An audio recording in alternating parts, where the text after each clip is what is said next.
Our final presentation comes from Felipe Florez Duncan from Oxara. And Felipe is going to talk about really the economic aspects of all this, the nature, the solutions, and how regulation plays a part. So, Felipe, over to you. Yeah, thank you very much for inviting me. So yes, as Owen said, we are a firm of economists and we work mainly in regulatory and competition policy projects. But in the broadband space, we have done a couple of projects recently with Vodafone and Fibre in the UK, where we've helped develop commercial models that can help roll out fibre to the home networks in the UK. But they're models that are universal and can be applied in across any country in Europe. First of all, thanks to Robbie for inviting me. I mean, these are really exciting times in Scotland. The prospect of devolution, independence, having Stefan as a new telecoms finance minister must have you all excited. It probably hasn't been this exciting since Scotland's run-up to their 1978 World Cup. I am uniquely qualified to make the World Cup joke because I am Peruvian. And by my surname, you can also tell that I have a great grandfather who is Scottish. So apologies for that if you still feel sensitive about that loss. So let me start just by asking the first question. I mean, the program in Scotland is termed world-class infrastructure. And it just begs the question, what do we mean by world-class? And in true economics fashion, I would say it depends. It depends on whether by world-class you mean a network that's future-proof, open access, ubiquitous. And if that's the case, then I guess there's no question, it's fibre to the home. That is the answer. But world-class could also be defined as a network that provides customers with what they demand, what they need today. But has the capability of evolving over time. If that is the case, then the answer is not so clear-cut. Fibre to the cabinet, 4G, LTE, DOCSIS 3.0, these technologies may offer customers what they want. They're a step change relative to the existing infrastructure. And if they fall part of a long-term evolution of the network, they may be part of the world-class vision as well. Now, I won't give you my views on that issue. I think Stefan has made it clear that in his mind, it's fibre to the home. And if you do happen to have Stefan as the telecoms minister, then maybe that's what you'll get. But you need to make. I mean, the first question is: do you really think that fibre to the home is the answer, and should we get it now? And if so, there are options available. There are financing options available that can help Scotland achieve fibre to the home networks in the short term. But it has to come from the top. It has to come. It's a government decision, and that is the first step that needs to be. That's the first answer that needs to be given. So coming back to the economic aspects of the problem, I mean, is there a problem that we're trying to solve? What is the nature of the problem? And I think, in my mind, regardless of how we define world-class infrastructure, there's an underinvestment problem, which in short means that the private investment will only take you so far. It won't deliver what the social optimum requires. And this is for the very obvious reason that private investors are looking after their own profits, their own shareholders, and that is who they need to respond to. Whereas governments need to think about what a country needs, and these two things won't match by definition. Economics has a name for this. It's called externalities. In this particular case, it means that there is a positive externality from investing across the nation in fibre to the home networks, if that's what you want, which is not internalized by the private investor. The private investor doesn't have this objective. It doesn't internalize this social optimum. It will only invest up to a point, and beyond that, there won't be any investment. And economics also offers a solution: subsidies. Now, in addition to this, there are other even in this simple setup, there are additional problems that private investors face, and which governments and regulators can help solve. These are risks which exacerbate the externality problem. There are risks on the demand side for making these investments. There's uncertainty as to whether people are willing to pay for new infrastructure. There's risks on the competition side because there could be network duplication, which makes the cash flows coming from these investments uncertain, and that scares investors. There are investment risks, and finally there are regulatory risks, and I will talk a little bit about that in my next slide. Faced with this problem, many countries are taking action, and this is where the diagram below, we should have an arrow pointing in both directions, showing a spectrum, is intended to describe. On the right-hand side, you have countries which rely mainly on infrastructure-based competition, private investments, like the USA, with effectively a functioning duopoly, and relying on competition between the two to drive investment forward. And on the other hand, on the other side of the spectrum, you've got countries which have effectively renationalized the local access infrastructure. Australia, that's effectively what the National Broadband Plan in Australia has been, to buy back the last mile infrastructure, put it in public hands, develop the infrastructure over the next 20 to 25 years, fibre to the home mainly, and probably in another 25 years, put it back in the private hands through privatization. In the middle, there are many things that can be done. The approach that's been followed in the UK, I would probably categorize it more towards the right-hand side. It's essentially gap funding, providing a bit of stimulus to complement what BT and mainly BT, but Virgin is also investing in next generation network, but it's mainly gap funding BT's investment to try and make it reach. The target is 90%, I think, of the UK.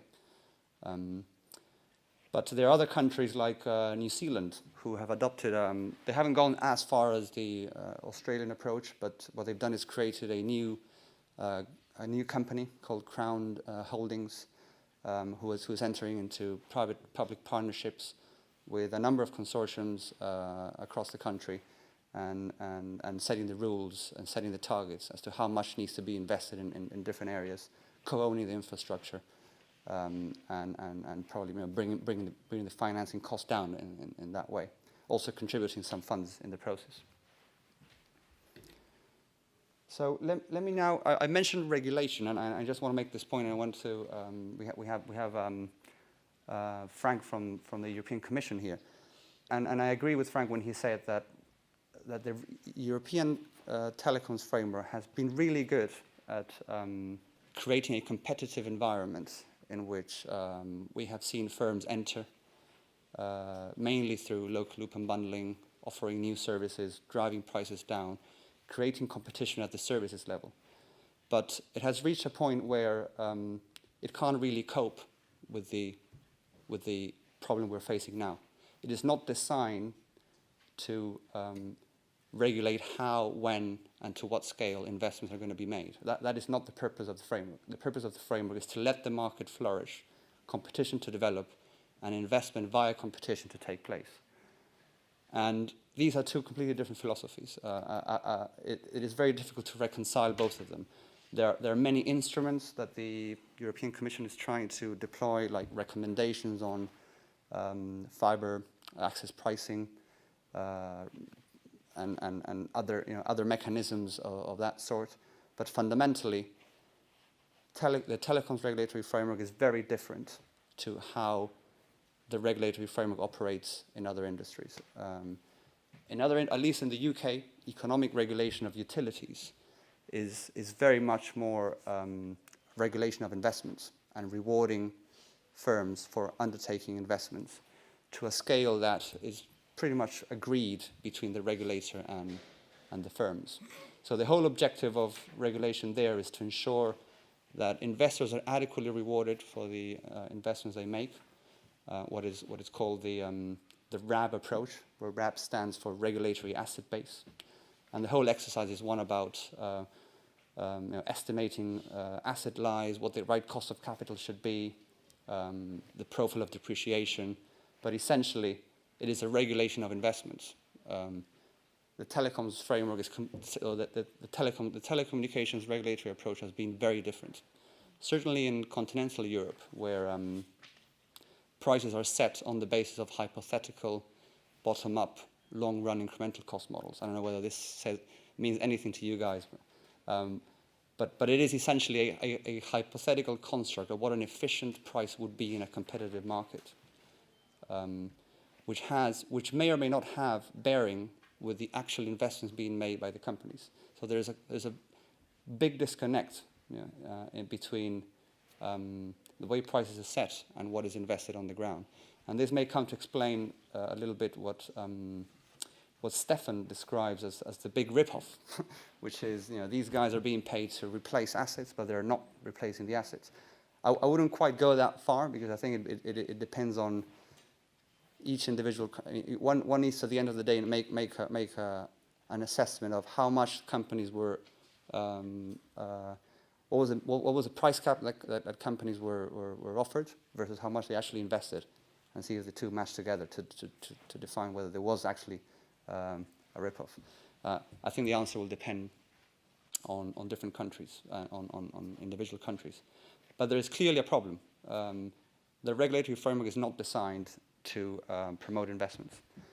Added to that, there's a 3-year regulatory cycle. And clearly, here we're talking of investments which are long-lived and will last for much, much longer than 3 years. So there's big uncertainty at the point of investment as to what is going to happen in the next cycle of reviews.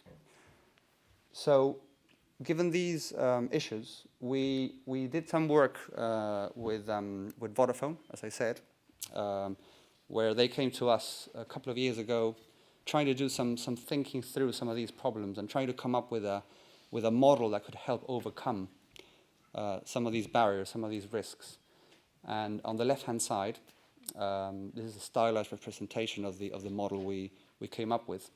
At the center of this model, there will be a netco company, a company that would own all local last-mile assets, who would be owned by a number of operators.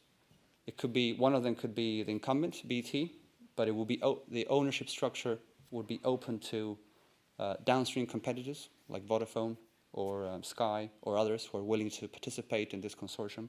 Over time, or initially, it could be open to the government and investment funds as well. There's no reason why it couldn't be completely open at the outset. I mean, in our model, we designed it in a way in which it was only downstream operators who would own this company, but one can imagine, envisage other ownership structures in order to reduce the investment costs and the risks. And the whole purpose of this company would be to deploy dark fiber to the whole country, or in localized areas. Again, our model envisaged a nationwide deployment, but a model like this one could be deployed in areas where the private investors haven't arrived yet. So this is completely flexible in that respect. And key to all of this was the regulatory commitment as well. So this firm would be free to set prices for access to its fiber inputs for a period of 10 years, after which there will be a revision of so the regulator would have to commit to pricing freedom as long as inputs were offered under non-discriminatory terms, to allow the firm to experiment with different pricing models. And so, for example, if they wanted to charge more in high-cost areas, they would be able to do that. If they wanted to discriminate between different types of fiber access, they would also be able to do that. They wouldn't be constrained by regulation. That is not possible. Clearly, at the moment, that is not possible. But all of these things are open to a newly formed country, which may not be part of the EU. Who knows? These things could be open to you. There's no reason why. I mean, there are more details in the paper that we can discuss. But the whole idea is this is a blueprint as to how financing ownership structures can help reduce risks, can help deploy fiber investment. And on the right-hand side, we also did some work with a company called City Fibre, what they are doing is they're an independent firm, doesn't rely on BT or any other company to roll out their infrastructure. So the way they've managed to reduce the risks is by entering into, or they're trying to enter into, long-term contracts with what they call anchor tenants. Anchor tenants would effectively be firms that will ultimately be delivering the services to customers. So people like Sky or TalkTalk or other ISPs, or in the world of connectivity, it would be government agencies, schools, hospitals, even mobile operators requiring backhaul. So these are anchor tenants which sign long-term contracts, trying to match the duration of the payback period. And by signing these contracts, these would be tied to release of funds from the investor community. So they will be back-to-back contracts in that sense. And the commitments would be such that they are made in order to ensure that the payback is achieved in the required period. So commitment would have, for example, a commitment from Sky would have to be for a minimum of 20-30% of the customer base that they have in a particular location where City Fibre has rolled out. And the percentage is calculated such that the payback can be achieved. So again, this is another way, another model. This is totally commercial, doesn't rely on state participation, but because of that, it can only be deployed in areas where there's high willingness to pay. But one can envisage, leveraging on these types of models in order to reduce risk in other areas as well. So that's, I think, all I wanted to say today. Thank you very much.